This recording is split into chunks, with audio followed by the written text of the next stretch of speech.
And salamat mga girls sa pagsama sa ating mga activities ngayon.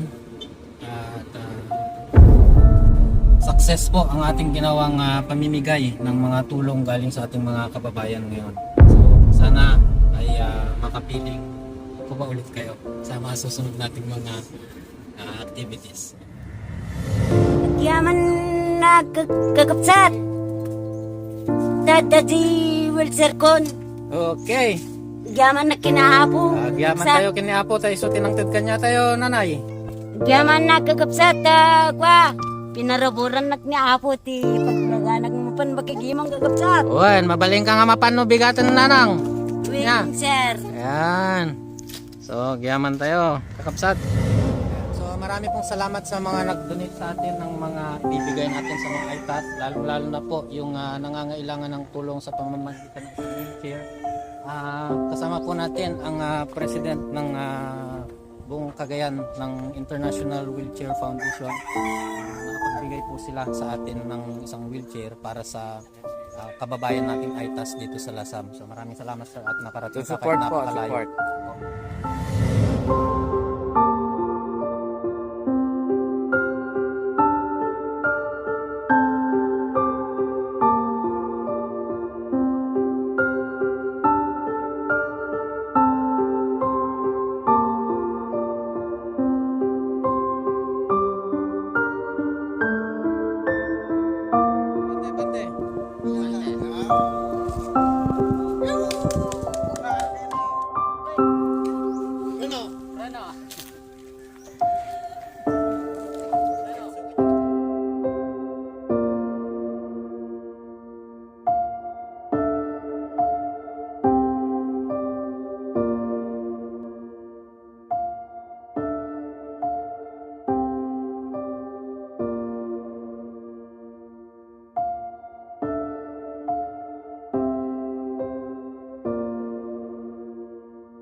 Okay, maraming salamat din po sa Panginoon.